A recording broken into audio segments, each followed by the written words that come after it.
ನಮಸ್ಕಾರ ಸ್ನೇಹಿತರೆ, ಹೇಗಿದ್ದಾರೆ ಎಲ್ಲರೂ ಚೆನ್ನಾಗಿದ್ದಾರೆ ಅಂದ್ಕೊಳ್ಳಿ. ಸ್ನೇಹಿತರೆ, ಎಲ್ರಿಗೂ SPP ಮೀಡಿಯಾದ ಮತ್ತೊಂದು ವಿಡಿಯೋಗೆ ತಮಗೆಲ್ರಿಗೂ ಸುಸ್ವಾಗತ. ಸ್ನೇಹಿತರೆ, ಈ 2026ರ ಈ ಒಂದು ವರ್ಷದಲ್ಲಿ ಫೆಬ್ರವರಿ 19ರ ನಂತರ ಈ ಕನ್ಯಾ ರಾಶಿಯವರ ಜೀವನದಲ್ಲಿ ಏನೆಲ್ಲ ಬದಲಾವಣೆಗಳನ್ನು ಕಾಣಲಿದ್ದೀರಿ? ಈ ಫೆಬ್ರವರಿ 17ರಂದು ಉಂಟಾದಂತಹ ಅಮಾವಾಸ್ಯೆಯು ನಿಮ್ಮ ಜೀವನದಲ್ಲಿ ಏನೆಲ್ಲ ಗ್ರಹ ಸಂಚಾರಗಳನ್ನು ತರಲಿದೆ, ಯಾವುದರಲ್ಲಿ ಶುಭವನ್ನು ತರಲಿದೆ, ಯಾವುದರಲ್ಲಿ ಬಹಳ ಎಚ್ಚರಿಕೆಯನ್ನು ವಹಿಸಬೇಕು, ಈ ಅಮಾವಾಸ್ಯೆಯ ನಂತರ ಈ ರಾಶಿಯವರಿಗೆ ಏನೆಲ್ಲ ಅದೃಷ್ಟವರಲಿದೆ, ಹಾಗೆಯೇ ಈ ಫೆಬ್ರವರಿ 19ರ ನಂತರ ನಿಮ್ಮ ಜೀವನದ ವಿವಿಧ ಅಂಶಗಳಾದಂತಹ ವೃತ್ತಿ, ಆರೋಗ್ಯ, ವೈವಾಹಿಕ ಜೀವನ, ಆರ್ಥಿಕ ಸ್ಥಿತಿ, ಕೌಟುಂಬಿಕ ಜೀವನ, ವ್ಯವಹಾರ ಮತ್ತು ಶಿಕ್ಷಣಕ್ಕೆ ಸಂಬಂಧಪಟ್ಟಂತೆಯೇ ಈ ರಾಶಿಯವರು ಏನೆಲ್ಲ ಬದಲಾವಣೆಗಳನ್ನು ಕಾಣ್ಬೋದಾಗಿದೆ.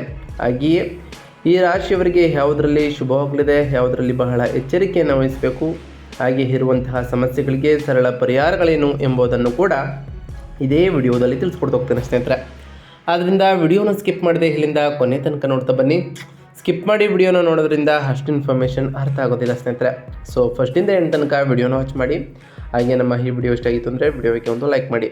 ಚಾನಲ್ನ ಯಾರೇನೂ ಸಬ್ಸ್ಕ್ರೈಬ್ ಮಾಡ್ಕೊಂಡಿಲ್ಲ, ಈಗಲೇ ಸಬ್ಸ್ಕ್ರೈಬ್ ಮಾಡ್ಕೊಳ್ಳಿ ಸ್ನೇಹಿತರೆ. ಸಬ್ಸ್ಕ್ರೈಬ್ ಮಾಡಿಕೊಂಡು ಪ್ರತಿನಿತ್ಯ ವಿಡಿಯೋನ ವಾಚ್ ಮಾಡ್ತಿರೋರಿಗೆ ಥ್ಯಾಂಕ್ ಯು ಸೋ ಮಚ್ ಅಂತ ಹೇಳ್ತಾ, ಇನ್ನು ಈ ಕನ್ಯಾ ರಾಶಿಯವರಿಗೆ ಈ ಅಮಾವಾಸ್ಯೆ ಕಳೆದ ನಂತರ ಈ ಫೆಬ್ರವರಿ 19ರ ನಂತರ ಏನೆಲ್ಲ ಅದೃಷ್ಟವನ್ನು ಕಾಣಲಿದ್ದೀರಿ, ಈ ಫೆಬ್ರವರಿ ತಿಂಗಳು ಈ ರಾಶಿಯವರಿಗೆ ಹೇಗಿರಲಿದೆ ಎಂಬುದನ್ನು ಒಂದೊಂದಾಗಿ ತಿಳಿಸ್ಕೊಡ್ತಾ ಹೋಗ್ತಾನೆ. ಗಮನವಿಟ್ಟು ನೋಡ್ತಾ ಬನ್ನಿ ಸ್ನೇಹಿತರೆ. ಮೊದಲನೇದಾಗಿ ಈ ರಾಶಿಯವರಿಗೆ ಈ ಫೆಬ್ರವರಿ ತಿಂಗಳು ಹೇಗಿರಲಿದೆ ಅನ್ನೋದ್ರ ವಿಚಾರಕ್ಕೆ ಬಂದುಬಿಡೋಣ ಸ್ನೇಹಿತರೆ. ಈ ತಿಂಗಳು ಸಮಸ್ಯೆಗಳಿಗೆ ಪರಿಹಾರವನ್ನು ತಂದುಕೊಡುವಂತಹ ತಿಂಗಳು ಮತ್ತು ವೃತ್ತಿ ಜೀವನದಲ್ಲಿ ಉತ್ತುಂಗಕ್ಕೆ ಏರುವಂತಹ ತಿಂಗಳು ಅಂತಲೇ ಹೇಳ್ಬೋದು. ಫೆಬ್ರವರಿ 2026 ನಿಮ್ಮ ವಿಶ್ಲೇಷಣಾತ್ಮಕ ಕೌಶಲ್ಯಗಳಿಗೆ ಭಾರೀ ಬೇಡಿಕೆಯಾದಂತಹ ತಿಂಗಳು ಅಂತಲೇ ಹೇಳ್ಬೋದು. ಗ್ರಹಗಳ ಗಮನವು ನಿಮ್ಮ 6ನೇ ಮನೆಯ ಮೇಲೆ ಅಂದರೆ ಕುಂಭ ರಾಶಿಯ ಮೇಲೆ ಇರಲಿದೆ. ಇದು ಸೇವೆ, ಶತ್ರುಗಳು ಮತ್ತು ಅಡೆತಡೆಗಳ ಸ್ಥಾನ. ಈ ಕನ್ಯಾ ರಾಶಿಯವರಿಗೆ ಇದು ಪರಿಚಿತ ಕ್ಷೇತ್ರ ಅಂತಲೇ ಹೇಳ್ಬೋದು. ಕೆಲಸದಲ್ಲಾಗಲಿ ಅಥವಾ ವೈಯಕ್ತಿಕ ಜೀವನದಲ್ಲಾಗಲಿ ಗೊಂದಲಗಳಿಗೆ ಬಗೆಹರಿಸುವಲ್ಲಿ ನೀವು ಅದ್ಭುತವಾದಂತಹ ಯಶಸ್ಸನ್ನು ಈ ಫೆಬ್ರವರಿ ತಿಂಗಳಿನಲ್ಲಿ ಕಾಣ್ತಾ ಬರ್ತೀರಿ. ಅದೇ ಸಮಯದಲ್ಲಿ ಶುಭ ಗ್ರಹವಾದಂತಹ ಗುರು ನಿಮ್ಮ 10ನೇ ಮನೆಯಲ್ಲಿ ಅಂದರೆ ಮಿಥುನ ರಾಶಿಯಲ್ಲಿ ಸಂಚರಿಸೋ ಕಾರಣ ಇದು ವೃತ್ತಿ ಜೀವನದ ಉನ್ನತಿಯ ಸ್ಪಷ್ಟ ಸೂಚನೆ ಅಂತಲೇ ಹೇಳ್ಬೋದು. ಈ ತಿಂಗಳಿನಲ್ಲಿ ನಿಮ್ಮ ವೃತ್ತಿ ಜೀವನದಲ್ಲಿ ಸಾಕಷ್ಟು ಉತ್ತಮವಾದ ಫಲಗಳನ್ನು ಕಾಣ್ತಾ ಬರ್ತೀರಿ. 7ನೇ ಮನೆಯಲ್ಲಿರುವಂತಹ ಶನಿಯು ನಿಮ್ಮ ಪಾಲುದಾರಿಕೆಯನ್ನು ಪರೀಕ್ಷಿಸುತ್ತಿದ್ದರೂ 6 ಮತ್ತು 10ನೇ ಮನೆಗಳ ಶಕ್ತಿಯು ನಿಮ್ಮ ವೈಯಕ್ತಿಕ ಜೀವನಕ್ಕಿಂತ ವೃತ್ತಿ ಜೀವನದಲ್ಲಿ ಹೆಚ್ಚು ತೃಪ್ತಿದಾಯಕವಾಗಿರುವಂತೆ ನೀವು ನೋಡಿಕೊಳ್ಳಲಿದೆ ಸ್ನೇಹಿತರೆ. ಇನ್ನು ಈ ರಾಶಿಯವರಿಗೆ ಈ ತಿಂಗಳಿನಲ್ಲಿ ಇರುವಂತಹ ಪ್ರಮುಖ ಗ್ರಹ ಸಂಚಾರದ ವಿಚಾರಕ್ಕೆ ನೋಡ್ತಾ ಬರೋಣ. ಮೊದಲನೇದಾಗಿ ಬುಧ ಗ್ರಹದ ವಿಚಾರಕ್ಕೆ ಬರೋದಾದರೆ ನಿಮ್ಮ ರಾಶಿ ಅಧಿಪತಿ ಬುಧನು 6ನೇ ಮನೆಯ ಕುಂಭ ರಾಶಿಯಲ್ಲಿ ಇರುವ ಕಾರಣ ಸಂಕೀರ್ಣ ಸಮಸ್ಯೆಗಳಿಗೆ ಪರಿಹಾರವೂ ಕೂಡ ಇದೇ ತಿಂಗಳಿನಲ್ಲಿ ಸಿಗ್ತಾ ಹೋಗ್ತದೆ. ಮತ್ತು ಆರೋಗ್ಯದ ವಿಚಾರದಲ್ಲೂ ಕೂಡ ಸಾಕಷ್ಟು ಬದಲಾವಣೆಗಳನ್ನು ಈ ರಾಶಿಯವರು ಕಾಣ್ತಾ ಬರ್ತೀರಿ. ಇನ್ನು ಗುರು ಗ್ರಹದ ವಿಚಾರಕ್ಕೆ ಬರೋದಾದರೆ 10ನೇ ಮನೆಯ ಮಿಥುನ ರಾಶಿಯಲ್ಲಿ ಗುರು ಇರಲಿದ್ದು ನಿಮ್ಮ ವೃತ್ತಿ ಜೀವನದಲ್ಲಿ ಉತ್ತಮವಾದಂತಹ ಮನ್ನಣೆ ಮತ್ತು ನಿಮ್ಮ ವೃತ್ತಿಯಲ್ಲಿ ವಿಸ್ತರಣೆಯೂ ಕೂಡ ಸಿಗಲಿದೆ.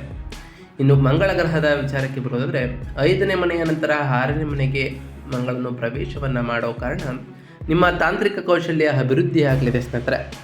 ಹಾಗೆಯೇ ಈ ಟೈಮ್ನಲ್ಲಿ ನಿಮ್ಮ ಶತ್ರುಗಳ ಮೇಲೆ ಜಯವನ್ನು ಕೂಡ ಸಾಧಿಸಲಿದ್ದೀರಿ. ಇನ್ನು ಸೂರ್ಯಗ್ರಹದ ವಿಚಾರಕ್ಕೆ ಬರೋದಾದರೆ 6ನೇ ಮನೆಯ ಕುಂಭರಾಶಿಯಲ್ಲಿ ಸೂರ್ಯನು ಇರುವ ಕಾರಣ ಕಾನೂನು ಸಮರಗಳಲ್ಲಿ ವಿಜಯ ನಿಮ್ಮದಾಗಿರಲಿದೆ. ಹಾಗೆಯೇ ಸೇವೆಯ ವಿಚಾರದಲ್ಲೂ ಕೂಡ ಸಾಕಷ್ಟು ಉತ್ತಮವಾದಂತಹ ಫಲಿತಾಂಶಗಳನ್ನು ಈ ರಾಶಿಯವರು ಕಾಣಲಿದ್ದೀರಿ. ಇನ್ನು ಈ ರಾಶಿಯವರ ಶನಿಗ್ರಹದ ವಿಚಾರಕ್ಕೆ ಬರೋದಾದರೆ 7ನೇ ಮನೆಯ ಮೀನರಾಶಿಯಲ್ಲಿ ಶನಿಯು ಇರಲಿದ್ದು ದಾಂಪತ್ಯ ಜೀವನದಲ್ಲಿ ಉತ್ತಮವಾಗಿರಲಿದೆ. ಹಾಗೆ ಈ ಟೈಮ್ನಲ್ಲಿ ಬಹಳ ಎಚ್ಚರಿಕೆಯಿಂದ ಇರಬೇಕು. ತಾಳ್ಮೆಯಿಂದ ಮಾತನಾಡುವುದರ ಜೊತೆಗೆ ವ್ಯಾವಹಾರಿಕ ಒಪ್ಪಂದಗಳ ಪರೀಕ್ಷೆಗಳಲ್ಲಿ ನೀವು ಬಹಳ ಎಚ್ಚರಿಕೆಯಿಂದ ಇರಬೇಕಾಗಿರ್ತದೆ ಸ್ನೇಹಿತರೆ. ಇನ್ನು ಈ ರಾಶಿಯವರ ವೃತ್ತಿ ಮತ್ತು ವ್ಯವಹಾರದಲ್ಲಿ ಈ ಅಮಾವಾಸ್ಯೆ ಕಳೆದ ನಂತರ ಏನೆಲ್ಲ ಬದಲಾವಣೆಗಳನ್ನು ಕಾಣಲಿದ್ದೀರಿ, ಈ ಫೆಬ್ರವರಿ 19ರ ನಂತರ ನಿಮ್ಮ ವೃತ್ತಿ ಜೀವನಕ್ಕೆ ಹೇಗಿರಲಿದೆ ಅಂತ ನೋಡ್ತಾ ಬರೋದಾದರೆ ನಿಮ್ಮ ವೃತ್ತಿ ಜೀವನದಲ್ಲಿ ಇದು ಅತ್ಯಂತವಾದಂತಹ ಶುಭ ತಿಂಗಳು ಅಂತಲೇ ಹೇಳ್ಬೋದು. ಈ ಮೊದಲೇ ಹೇಳಿದಂತೆ 10ನೇ ಮನೆಯಲ್ಲಿರುವಂತಹ ಗುರು ಹಂಸಯೋಗದಂತಹ ಪ್ರಭಾವವನ್ನು ಬೀರೋ ಕಾರಣ ನಿಮಗೆ ವಿವೇಕ, ಅಧಿಕಾರ ಮತ್ತು ಮೇಲಾಧಿಕಾರಿಗಳಿಂದ ಮೆಚ್ಚುಗೆಯನ್ನು ಕೂಡ ಸಿಗ್ತಾ ಹೋಗ್ತದೆ. ಶಿಕ್ಷಕರಿರ್ಬೋದು, ಸಲಹೆಗಾರರಿರ್ಬೋದು ಅಥವಾ ಸಂವಹನ ರಂಗದಲ್ಲಿ ಕೆಲಸ ಮಾಡ್ತಿರೋರಿಗೆ ಉತ್ತಮವಾದಂತಹ ಸಾಧನೆಯನ್ನು ಮಾಡಲಿಕ್ಕೆ ಇದು ಸರಿಯಾದ ಸಮಯ ಅಂತಲೇ ಹೇಳ್ಬೋದು. ಅದರಲ್ಲೂ 6ನೇ ಮನೆಯ ಪ್ರಭಾವದಿಂದಾಗಿ ನೀವು ಅತ್ಯಂತ ಪ್ರೊಡಕ್ಟಿವಿಟಿಯಾಗಿ ಕೆಲಸವನ್ನು ಮಾಡ್ತಾ ಹೋಗ್ತೀರಿ. ಬಾಕಿ ಉಳಿದಿರುವಂತಹ ಕೆಲಸಗಳನ್ನು ಕೂಡ ಪೂರ್ಣಗೊಳಿಸ್ತಾ ಹೋಗ್ತೀರಿ ಮತ್ತು ಕೆಲಸದ ವಿಧಾನವನ್ನು ಕೂಡ ಇನ್ನಷ್ಟು ಸುಗಮಗೊಳಿಸ್ತಾ ಹೋಗ್ತೀರಿ. ಕಚೇರಿಯಲ್ಲಿಯ ರಾಜಕೀಯ ಅಥವಾ ಕಾನೂನು ಸಮಸ್ಯೆಗಳನ್ನು ಎದುರಿಸುತ್ತಿರೋರಿಗೆ ಈ ಫೆಬ್ರವರಿ 23ರ ನಂತರ ಮಂಗಳನ ಸಂಚಾರವು ವರದಾನವಾಗ್ತಾ ಹೋಗ್ತದೆ. ಅದರಲ್ಲೂ ಈ ಅಮಾವಾಸ್ಯೆ ಕಳೆದ ನಂತರ 6ನೇ ಮನೆಯಲ್ಲಿ ಮಂಗಳನಿಗೆ ದಿಗ್ಬಲ ಸಿಗುವುದರಿಂದ ಪ್ರತಿಸ್ಪರ್ಧಿಗಳನ್ನು ಧೂಳಿಪಟ ಮಾಡ್ತಾ ಹೋಗ್ತೀರಿ. ಇದರಿಂದ ಶತ್ರುಗಳ ಪರ ನಿಮಗೆ ಜಯವೂ ಕೂಡ ಸಿಗಲಿದೆ. ಆದರೆ 7ನೇ ಮನೆಯ ಶನಿಯು ವ್ಯಾಪಾರ ಪಾಲುದಾರರ ವಿಷಯದಲ್ಲಿ ಎಚ್ಚರಿಕೆಯನ್ನು ನೀಡ್ತಾನೆ. ನಿಮ್ಮ ಪಾಲುದಾರರು ನಿಧಾನಗತಿಯಲ್ಲಿ ಕೆಲಸವನ್ನು ಮಾಡ್ಬೋದು ಅಥವಾ ಅತಿಯಾದ ಟೀಕೆಯನ್ನು ಮಾಡ್ಬೋದು. ಇದು ನಿಮ್ಮಲ್ಲಿ ಕಿರಿಕಿರಿಯನ್ನು ಜಾಸ್ತಿ ಉಂಟು ಮಾಡ್ಬೋದು. ಅದರಿಂದ ಈ ಟೈಮ್ನಲ್ಲಿ ಬಹಳ ತಾಳ್ಮೆಯಿಂದ ಇರಬೇಕಾಗಿರ್ತದೆ. ಈ ಟೈಮ್ನಲ್ಲಿ ಜಗಳಗಳು ಕೂಡ ಆಗ್ಬೋದು. ಆದ್ದರಿಂದ ಈ ತಿಂಗಳಿನಲ್ಲಿ ತಾಳ್ಮೆಯಿಂದ ಇದ್ದುಕೊಂಡು ನಿಮ್ಮ ಕೆಲಸವನ್ನು ನೀವು ಮಾಡ್ತಾ ಬಂದರೆ ಉತ್ತಮವಾದಂತಹ ಯಶಸ್ಸನ್ನು ಕಾಣಲಿದ್ದೀನಿ ಅಂತಲೇ ಹೇಳ್ಬೋದು. ಇನ್ನು ಹಣಕಾಸಿನ ವಿಚಾರಕ್ಕೆ ಬರೋದಾದರೆ ಈ ಅಮಾವಾಸ್ಯೆಯು ಕಳೆದ ನಂತರ ಈ ಫೆಬ್ರವರಿ 19ರ ನಂತರ ಆರ್ಥಿಕ ಪರಿಸ್ಥಿತಿಯು ಇನ್ನಷ್ಟು ಸ್ಥಿರವಾಗ್ತಾ ಹೋಗ್ತದೆ. ಪ್ರಗತಿಯ ಹಾದಿಯಲ್ಲಿ ಮುನ್ನಡೆಯುತ್ತೀರಿ ಅಂತಲೇ ಹೇಳ್ಬೋದು. 10ನೇ ಮನೆಯಲ್ಲಿರುವಂತಹ ಗುರು ನಿಮ್ಮ 2ನೇ ಮನೆಯಾದಂತಹ ಧನಸ್ಥಾನವನ್ನು ಅಂದರೆ ತುಲಾರಾಶಿಯನ್ನು ನೋಡುವ ಕಾರಣ ಆದಾಯದ ಹರಿವು ಕೂಡ ಸುಗಮವಾಗಿರ್ತದೆ. ನಿಮ್ಮ ಕಠಿಣ ಪರಿಶ್ರಮಕ್ಕೆ ತಕ್ಕಂತಹ ವೇತನ ವೆಚ್ಚವೂ ಕೂಡ ಸಿಗಲಿದ್ದು ಇದೇ ಟೈಮ್ನಲ್ಲಿ ಬೋನಸ್ ದೊರೆಯುವಂತಹ ಸಾಧ್ಯತೆಯೂ ಕೂಡ ಈ ರಾಶಿಯವರಿಗೆ ಸಿಗಲಿದೆ. ಕುಟುಂಬದ ಕಡೆಯಿಂದಲೂ ಆರ್ಥಿಕ ಬೆಂಬಲವೂ ಸಿಗುವ ಕಾರಣ ಹಣಕಾಸಿನ ವಿಚಾರದಲ್ಲಿ ಒಂದು ರೀತಿಯ ತೊಂದರೆ ಇರುವುದಿಲ್ಲ ಅಂತಲೇ ಹೇಳಬಹುದು. ಶುಕ್ರನು 6ನೇ ಮನೆಗೆ ಪ್ರವೇಶವನ್ನು ಮಾಡಿರೋ ಕಾರಣ ಅದರಲ್ಲೂ ಈ ಸೂರ್ಯಗ್ರಹಣ ಆದ ನಂತರ ಅಂದರೆ ಅಮಾವಾಸ್ಯೆಯೂ ಆದ ನಂತರ ಆರೋಗ್ಯ, ಸಾಕು ಪ್ರಾಣಿಗಳು ಅಥವಾ ಹಳೆಯ ಸಾಲಗಳನ್ನು ತೀರಿಸಲು ಹಣವೂ ಕೂಡ ವ್ಯಯವಾಗ್ಬೋದು. ಹೊಸ ಸಾಲಗಳನ್ನು ತೆಗೆದುಕೊಳ್ಳುವ ಬದಲು ಹಳೆಯದನ್ನು ತೀರಿಸಲು ಇದು ಉತ್ತಮವಾದಂತಹ ಸಮಯವಾಗಿರಲಿದೆ. ಏಕೆಂದರೆ ನೀವು ಮಾಡಿದಂತಹ ಸಾಲವುಗಳು ಕೂಡ ತೀರುತ್ತಾ ಬರ್ತದೆ. ಇದರಿಂದ ನಿಮ್ಮ ಸಂಬಂಧಗಳಲ್ಲಿ ಕೂಡ ಉತ್ತಮವಾದಂತಹ ಬಲ ಏರ್ಪಾಡಾಗಿದೆ ಅಂತಲೇ ಹೇಳ್ಬೋದು. ಕಾನೂನು ಹೋರಾಟಗಳಲ್ಲಿ ಸ್ವಲ್ಪ ಹಣ ಖರ್ಚಾದರೂ ಅಂತಿಮವಾಗಿ ಫಲಿತಾಂಶ ನಿಮ್ಮ ಪರವಾಗಿಯೇ ಬರಲಿದೆ. ಆರ್ಥಿಕ ಧನಲಾಭವೂ ಕೂಡ ಆಗಲಿದೆ ಅಂತಲೇ ಹೇಳ್ಬೋದು ಸ್ನೇಹಿತರೆ. ಇನ್ನು ಈ ರಾಶಿಯವರ ಕುಟುಂಬ ಮತ್ತು ಸಂಬಂಧಗಳ ವಿಚಾರಕ್ಕೆ ಬರುವುದಾದರೆ ಸಂಬಂಧಗಳ ವಿಷಯದಲ್ಲಿ ಈ ಫೆಬ್ರವರಿ 17ರ ನಂತರ ಅಂದರೆ ಈ ಅಮಾವಾಸ್ಯೆಯು ಕಳೆದ ನಂತರ ಈ ಫೆಬ್ರವರಿ 19ರ ನಂತರ ಬಹಳಷ್ಟು ತಾಳ್ಮೆಯ ಅಗತ್ಯ ಇರಲಿದೆ ಅಂತಲೇ ಹೇಳ್ಬೋದು.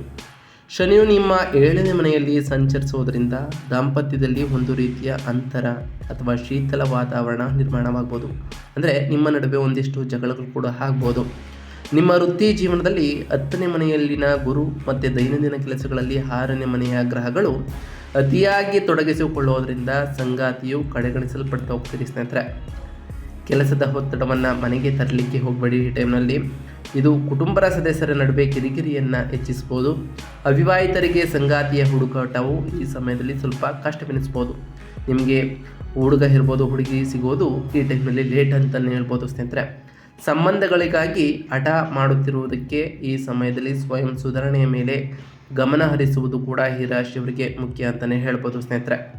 ಇನ್ನು ಈ ರಾಶಿಯವರ ವಿದ್ಯಾರ್ಥಿಗಳಿಗೆ ವಿಚಾರಕ್ಕೆ ಬರೋದಾದರೆ ವಿದ್ಯಾರ್ಥಿಗಳಿಗೆ ಈ ಅಮಾವಾಸ್ಯೆಯು ಕಳೆದ ನಂತರ ಫೆಬ್ರವರಿ 19ರ ನಂತರವೂ ಕೂಡ ಬಹಳಷ್ಟು ವಿಶೇಷವಾಗಿ ತಾಂತ್ರಿಕ, ಕೋಡಿಂಗ್ ಅಥವಾ ಗಣಿತ ಕ್ಷೇತ್ರದಲ್ಲಿ ಅದ್ಭುತವಾದಂತಹ ಫಲಿತಾಂಶಗಳನ್ನು ಕೂಡ ಕಾಣ್ತಾ ಬರ್ತೀರಿ. 5ನೇ ಮನೆಯಲ್ಲಿನ ಹುಚ್ಚ ಮಂಗಳನು ನಿಮ್ಮ ಬುದ್ಧಿಶಕ್ತಿ ಮತ್ತು ತರ್ಕವನ್ನು ಚುರುಕುಗೊಳಿಸ್ತಾ ಹೋಗ್ತಾನೆ. ಸಂಕೀರ್ಣವಾದಂತಹ ವಿಷಯಗಳನ್ನು ನೀವು ಸುಲಭವಾಗಿ ಗ್ರಹಿಸ್ಕೊಳ್ತಾ ಹೋಗ್ತೀರಿ. ಅದರಲ್ಲೂ ಈ 2ನೇ ವಾರದಲ್ಲಿಯೇ 6ನೇ ಮನೆಯ ಪ್ರಭಾವ ಹೆಚ್ಚಾಗುವ ಕಾರಣ ಸ್ಪರ್ಧಾತ್ಮಕ ಪರೀಕ್ಷೆಗಳಲ್ಲಿ ತಯಾರಿ ನಡೆಸುವಂಥವರಿಗೆ ಅತ್ಯಂತ ಪೂರಕವಾಗಿರಲಿದೆ ಅಂತಲೇ ಹೇಳ್ಬೋದು. ಅದರಲ್ಲೂ ಸರ್ಕಾರಿ ಉದ್ಯೋಗ, ವೈದ್ಯಕೀಯ ಅಥವಾ ಕಾನೂನು ಪ್ರವೇಶ ಪರೀಕ್ಷೆ ಬರೆಯಲು ಇತರರಿಗೆ ಇದು ಉತ್ತಮವಾದಂತಹ ಸಮಯ ಅಂತಲೇ ಹೇಳ್ಬೋದು. ಆದರೆ ವಿಪರೀತ ಓದಿನಿಂದ ಸುಸ್ತಾಗಬೇಡಿ. ನಡುವೆ ಸಣ್ಣ ವಿರಾಮಗಳನ್ನು ಕೂಡ ತೆಗೆದುಕೊಳ್ಳಿ ಸ್ನೇಹಿತರೆ. ಅದರಲ್ಲೂ ಈ ರಾಶಿಯ ವಿದ್ಯಾರ್ಥಿಗಳು ಹೊಸ ಕೌಶಲ್ಯಗಳನ್ನು ಕಲಿತಿದ್ರೆ ಇದರಿಂದ ನಿಮ್ಮ ಜೀವನವನ್ನು ರೂಪಿಸಿಕೊಳ್ಬೋದಾಗಿದೆ. ಇದರ ಸದುಪಯೋಗವನ್ನು ಈ ರಾಶಿಯವರು ಪಡೆಯಬೇಕಾಗಿರ್ತದೆ ಸ್ನೇಹಿತರೆ. ಒಟ್ಟಾರೆಯಾಗಿ ಈ ರಾಶಿಯವರು ಒಂದಿಷ್ಟು ಸಕಾರಾತ್ಮಕ ಬದಲಾವಣೆಗಳನ್ನು ಕಾಣ್ತಾ ಬಂದರೆ ಒಂದಿಷ್ಟು ಎಚ್ಚರಿಕೆಯ ಸೂಚನೆಗಳನ್ನು ಕೂಡ ಕಾಣ್ತಾ ಬರ್ತೀರಿ. ಹಾಗಾದರೆ ಈ ಫೆಬ್ರವರಿ 19ರ ನಂತರ ಈ ರಾಶಿಯವರು ಮಾಡಬೇಕಾಗಿರುವಂತಹ ಸರಳ ಪರಿಹಾರಗಳೇನು ಅಂತ ನೋಡ್ತಾ ಬರೋದಾದರೆ 6ನೇ ಮನೆಯಲ್ಲಿನ ಗ್ರಹ ಗತಿಗಳನ್ನು ನಿಯಂತ್ರಿಸಲು ಮತ್ತು ಆರೋಗ್ಯ ಮತ್ತು ವಿಜಯವನ್ನು ಸಾಧಿಸಲು ಈ ಕನ್ಯಾ ರಾಶಿಯವರು ನಾವು ತಿಳಿಸ್ಕೊಡುವಂತಹ ಸರಳ ಪರಿಹಾರಗಳನ್ನು ಮಾಡಬೇಕಾಗಿರ್ತದೆ. ಮೊದಲನೇದಾಗಿ ಶನಿಯು 7ನೇ ಮನೆಯಲ್ಲಿ ಇರುವ ಕಾರಣ ದಾಂಪತ್ಯ ಜೀವನದಲ್ಲಿ ಉಂಟಾಗ್ತಿರುವಂತಹ ಕಲಹಗಳನ್ನು ತಡೆಯಲು ಶನಿವಾರ ಸಂಜೆ ಅಶ್ವತ್ಥ ಮರದ ಕೆಳಗೆ ಎಳ್ಳೆಣ್ಣೆ ದೀಪವನ್ನು ಹಚ್ಚಿ ಹಾಗೆ ಓಂ ಶಂ ಶನೈಶ್ವರಾಯ ನಮಃ ಎಂಬ ಮಂತ್ರವನ್ನು ಜಪಿಸಿ, ಸಾಧ್ಯವಾದರೆ ಶನಿದೇವರ ದೇವಾಲಯಕ್ಕೆ ತೆರಳಿ ಶನಿದೇವರಿಗೆ ಪ್ರಿಯವಾಗಿರುವಂತಹ ಕಪ್ಪು ಎಳ್ಳಿನ ಬತ್ತಿಯನ್ನು ಹಚ್ಚೋದ್ರಿಂದ ಸಾಕಷ್ಟು ಉತ್ತಮವಾದ ಫಲಿತಾಂಶಗಳನ್ನು ಈ ರಾಶಿಯವರು ಕಾಣಬಹುದಾಗಿದೆ.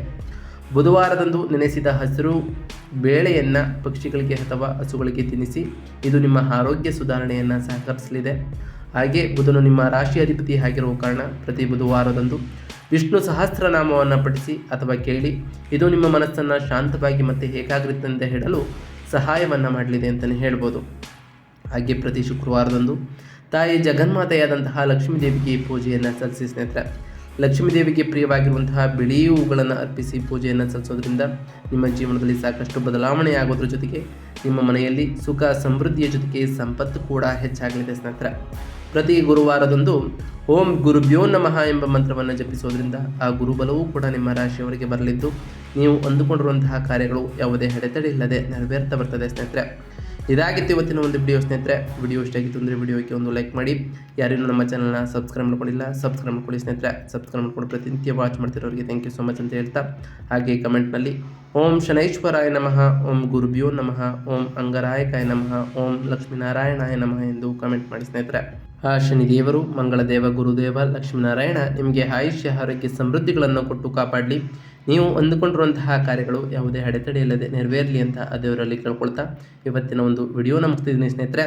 ಸಿಗ್ತೀನಿ ಮತ್ತೊಂದು ವಿಡಿಯೋದೊಂದಿಗೆ. Thank you for watching.